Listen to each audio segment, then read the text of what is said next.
자, 가족 여러분, 이 사건 좀 많이 좀 주목해 주십시오. 한밤중에 말이죠. 혼자 사는 여성 집에서 정말 이건 소름 끼친다라고밖에는 말할 게 표현할 방법이 없는데 그런 일이 발생했습니다. 자, 백다혜 아나운서 얘기 직접 한번 들어보시죠. 모두가 깊은 잠에 든 새벽 2시. 홀로 살던 한 여성의 집에서 의문의 소리가 울려 퍼지기 시작합니다.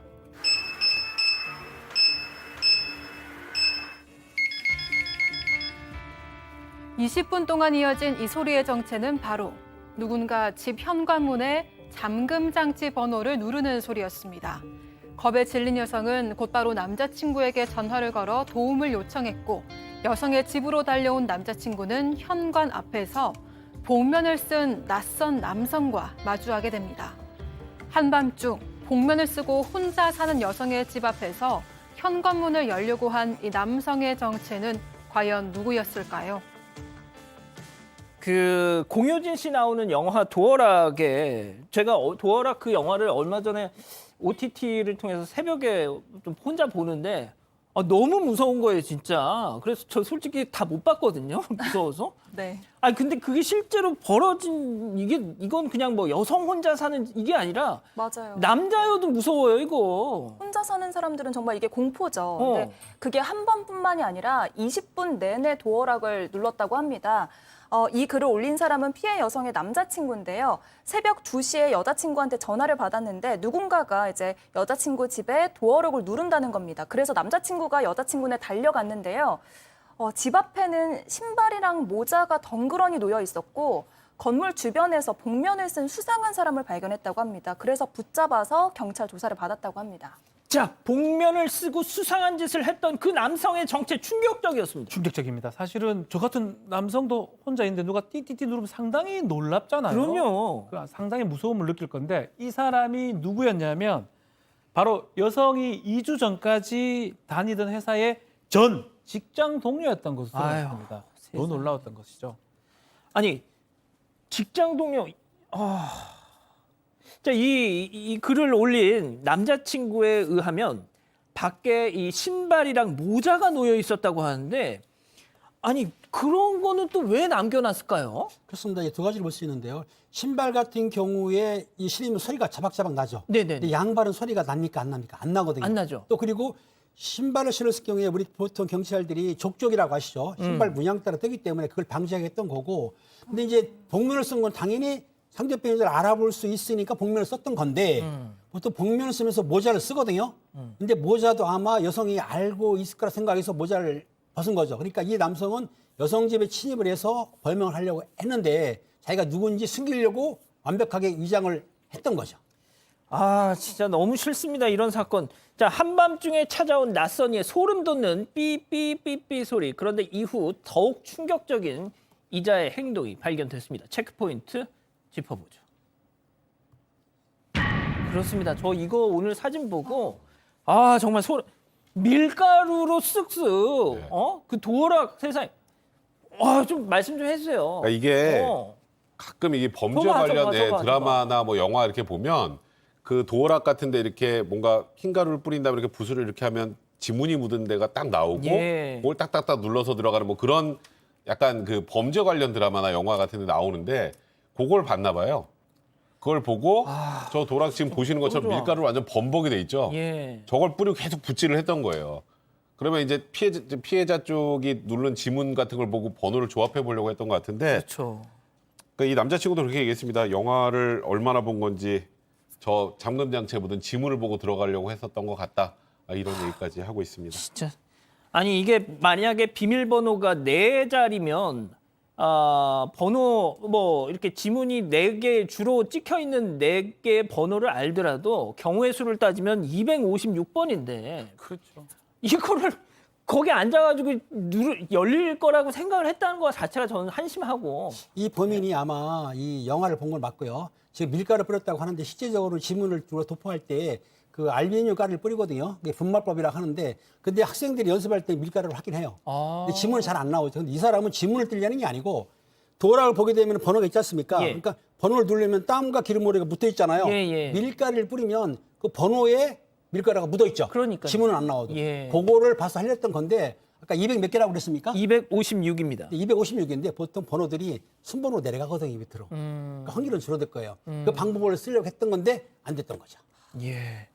박 변호사님. 네. 아, 진짜 이거는 정말 그냥 끔찍해요, 진짜. 끔찍하고 근데 용이 주도한 것처럼 보여요. 붓하고 밀가루 준비해서 하는데 지금 얘기한 것처럼 요즘은 이런 거 방지하기 위해서 도어록에 비밀번호 한 3, 4개를 앞에 딴 걸 누르고 다시 누르도록 돼 있습니다. 임의로. 안 돼요. 그 쓸데없는 짓을 한 거예요. 절대 못 찾습니다. 내 자리를. 예. 근데 뭐 이거 말고 뭐 몰래 촬영하고 이런 사람도 있긴 한데 어쨌든 간에 어쨌든 용이 주도하게 붓도 준비하고 밀가루도 준비하고 또 발 뭐 족적 감추기 위해서 준비하긴 했는 거는 상당히 공포스럽고 계획적인 뭔가를 하기 위해서 준비한 것이라고 볼 수밖에 없는 상황입니다. 제가 너무 좀 끔찍해서 좀 알아봤는데요. 이 지문이 남지 않는, 그러니까 뭐랄까요, 손가락 끝에 이 기름 이런 게 이 번호판 위에 남지 않게 하는 그 필름이 있더라고요. 그걸 또 팔아요. 그래서 가격이 한 3만 얼마 정도 하던데 또 뭐 어떻게 하겠습니까? 그렇게라도 해서 그런 거라도 붙여놔야죠. 저런 인간들이 있는데. 자, 그런데 말이죠. 네. 남자친구가 그나마 전화를 받았으니 망정인데 이럴 때는 그냥 112로 바로 전화를 해야 돼요. 네, 이런 사건의 가장 안타까운 점은 피해자가 이사를 가야 한다는 건데요. 경찰이 피해자한테 스마트워치를 지급을 하긴 했다고 합니다. 그런데 어떻게 이 스마트워치만으로 안심을 하겠습니까? 그래서 이 피해자도 법적인 보호를 받지 못한 상태에서 가해자가 또 찾아올까 봐 공포에 떨고 있다고 하고요. 어떻게 집에 편안한 상태로 계속 있을 수 있겠느냐라고 하면서 이사를 알아보고 있다라고 합니다. 백 변호사님, 결국 그러니까 저희가 이런 유의 사건들, 스토킹 사건들, 층간 소음으로 인해서 서로 이웃 간에 결국 피해자가 꼭 이사를 가. 자, 그리고 여기서 중요한 거, 이 관련 기사에 정말 많은 누리꾼들이 막 열받았던 게 뭐냐면 이 임의 동행을 했대요. 네. 일단 경찰이 와가지고. 네, 그렇죠. 체포가 아니라. 네. 잘가 귀가 조치했대요. 그러니까 지금 임의동행이라는 거 서로 좀 가시겠습니까? 이거잖아요. 뭐 지금 이건 사실 지금 상황의 수사기관 입장에서도 구속이나 체포나 구속을 할 만한 상황은 아니라고 판단했던 것 같고, 뭐 체포를 하려고 그러면 일단 요구하는 걸 거부하고 여러 차례 한 다음에나 이제 보통은 일반적으로 체포영장을 청구를 해서 체포영장을 발부받아서 체포를 하는데, 그러니까 이걸 보시는 많은 분들이 아니 이런 정도 상황인데 신변 확보도 안 하나? 그러면 피해자 집에 언제든지 갈 수 있는데? 당연하죠. 그렇죠. 지금 뭐 스마트워치 지급에서도 스마트워치는 자기 그 피해 여성의 손목에 차 있는 거고 이 남성이 거기를 가는 걸 막을 수 있는 물리적인 방법은 없는 상황 아니겠습니까? 일단은 이게 우리가 이제 형사적으로만 생각을 해보면 주거침 미수죠. 주거침을 시도하다가 그렇죠. 실패했으니까 주거침 미수하고 그다음에 스토킹 처벌법 위반 정도가 되는데 이 정도 사안으로는 구속이 안 된다고 수사기관이 판단하기 때문이거든요. 그리고 이런 정도라면 영장이 나오지 않는다는 거고 뭐 이런 일들이 계속 반복이 되는 상황 정도라면 저는 적극적인 신변 확보도 좀 필요하지 않을까. 그리고 그런 방식으로 좀 이게 어느 정도 이 법원에서도 이제 영장을 발부해주는 그런 단계로 좀 진행이 돼야 이런 일들이 좀 예방이 될 텐데, 그러니까 가장 아이러니한 게 그거죠. 피해자는 집을 못 나가고 공포에 떨고 스마트워치를 차고 있는데 가해자는 아직 처벌도 되지 않은 상태로 그냥 마음 놓고 다닌다. 이 상황이 과연 합리적인가에 대해서는 계속 생각해 볼 만한 내용이 많습니다. 자, 일단 경찰 대응에 대해서 우리 백 변호사님이 좀 지적을 해주셨는데 팀장님 뭐 하실 말씀 있으세요? 맞습니다. 요즘 형사들이나 경찰들이 사실은 체포영장뿐만 아니라 현행범 체포를 못 하고 있습니다. 왜냐하면 그 피의자가 주거가 있다 그러면은 체포를 못 하게 돼 있어요. 체포 요건이 있거든요. 옛날에 우리 형사할 때는 체포를 했는데 더구나 긴급 체포 같은 건 더 힘들죠. 검사의 승인을 받아야 되니까. 그렇기 때문에 요즘 집합소에서 물어봤더니 실제적으로 현장에 가가지고 주거가 있는 사람들은 체포를 안 하고 인적사항만 확인하고 돌려보는 다음에 다시 출두역을 한다는 거예요. 이렇게 약해졌어요.